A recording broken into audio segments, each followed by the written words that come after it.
Hello दोस्तों, तो कैसे हो आप लोग सभी। उम्मीद करती हूँ कि आप सभी अच्छे होंगे। तो आज हम देखेंगे बीएससी थर्ड ईयर 2026 का जूलॉजी का फर्स्ट पेपर मेजर सब्जेक्ट जो होता है, ठीक है, जिसका नाम है एक्वाकल्चर। तो आप कौन सी यूनिवर्सिटी से हो और आपके कॉलेज में कौन सा सब्जेक्ट है, ये आप ज़रूर पता करना। उसके बाद में ही आप इस पेपर को देखना। आपके लिए अगर यही सब्जेक्ट है, आपके पेपर का यही नाम है, तो आपके लिए क्वेश्चन अगर आप बाद में भी देख रहे हो तो इम्पोर्टेंट होंगे। तो 2026 के पेपर तो हो गए हैं।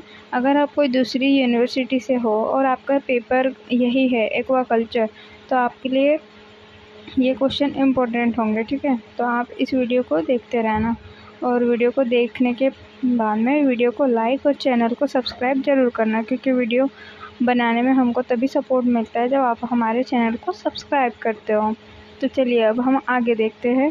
ये पेपर जो है वो 3 घंटे का होने वाला होता है हमारा, और इसमें मैक्सिमम मार्क्स होते हैं कितने 70 और मिनिमम होते हैं 25। 70 में से अगर हम 25 मार्क्स भी लेकर आते हैं तो हम पास हो जाते हैं आराम से।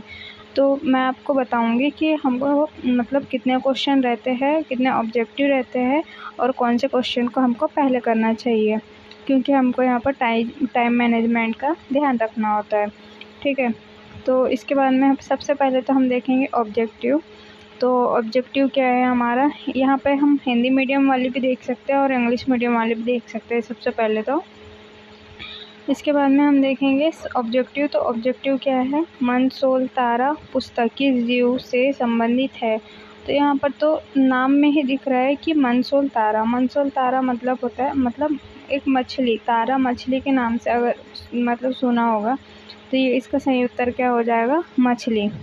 इसके बाद में ये रहा इंग्लिश मीडियम वालों के लिए। फिर हम देखेंगे क्वेश्चन नंबर 2। तो क्वेश्चन नंबर 2 क्या है, झींगा किस वर्ग का प्राणी है। तो झींगा किस वर्ग का प्राणी है, तो क्रिस्टेशिया वर्ग का प्राणी है। तो ऑप्शन नंबर बी हो जाएगा करेक्ट ऑप्शन। इसके बाद में हम देखेंगे क्वेश्चन नंबर 3। तो क्वेश्चन नंबर 3 क्या है, सुक्ति का लार्वा है। तो सुक्ति का लार्वा क्या है, तेलीगर। ऑप्शन नंबर डी हो जाएगा करेक्ट ऑप्शन। इसके बाद में देखेंगे हम क्वेश्चन नंबर 4। तो क्वेश्चन नंबर 4 है मछली का सही फिन फॉर्मूला क्या है। तो इसका ऑप्शन आप कमेंट करके ज़रूर बताना, और इसका ऑप्शन अगर मुझे सही वाला जो पता चलता है तो मैं आपको मैंने देखा नहीं है, बाकी ऑप्शन कमेंट में बता दूंगी करेक्ट ऑप्शन, ठीक है। फिर इसके बाद में हम देखेंगे क्वेश्चन नंबर 5, पादप प्लवक क्या है।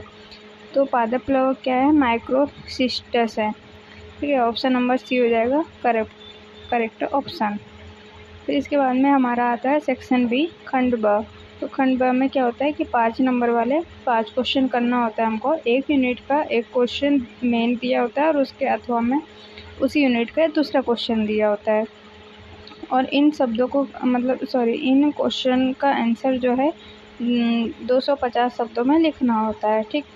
तो ये जो 250 शब्दों में लिखना होता है, 250 शब्द लगभग 2 पेज में लिखना होता है एक क्वेश्चन के आंसर को।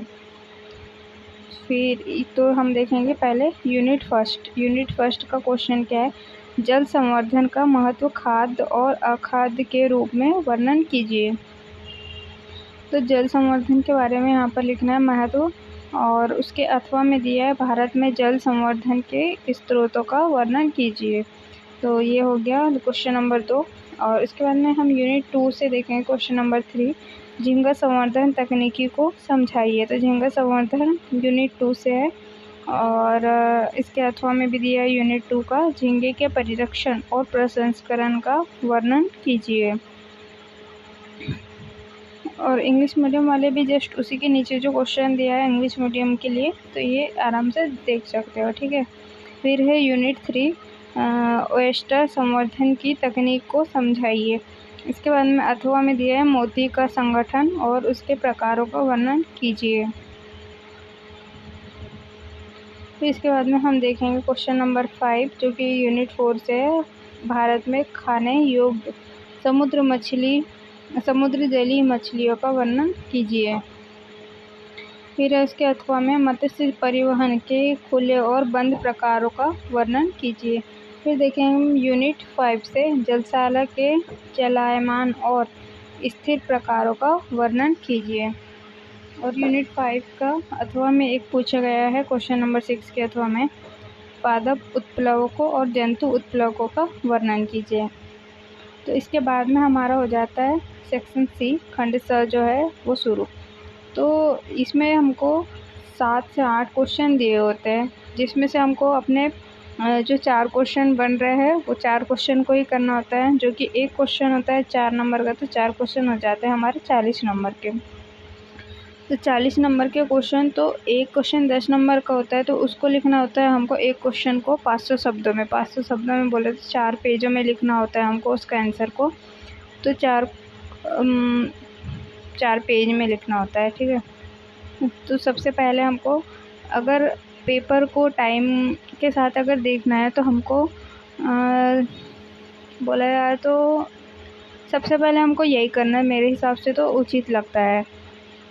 तो आपको अगर सही लगे तो आप सबसे पहले ये 10 नंबर वाले जो 4 क्वेश्चन होता है सबसे पहले इनको करना चाहिए।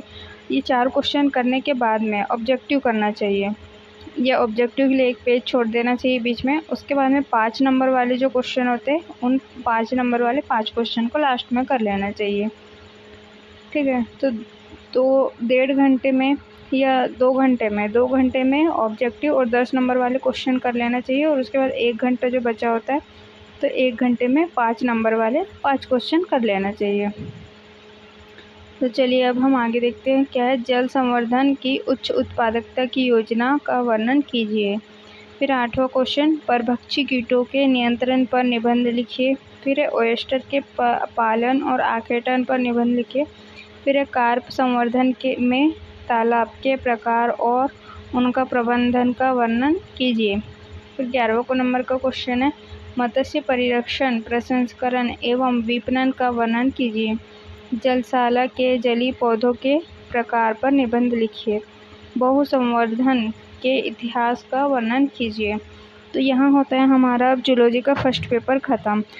तो हम अब अगले वीडियो में क्या लेकर आएंगे आपके लिए, जो मेजर सब्जेक्ट है उसका, इसी का मतलब मेजर सब्जेक्ट का सेकंड पेपर जो होता है जूलॉजी का, उसके इम्पोर्टेंट क्वेश्चन लेकर आएंगे। और पेपर होने के बाद में हम उसका पेपर भी लेकर आएंगे। और जो प्रीवियस ईयर पे जो पेपर है उसका वीडियो भी जल्द ही अपलोड हो जाएगा कल। तो वीडियो को लाइक और चैनल को सब्सक्राइब ज़रूर कर लेना और बेल आइकन प्रेस कर लेना, जिससे आने वाली वीडियोज़ की नोटिफिकेशन आप तक जल्द से जल्द पहुँच सके। तो थैंक यू। वीडियो कैसी लगी आपको कमेंट ज़रूर करना। Bye bye.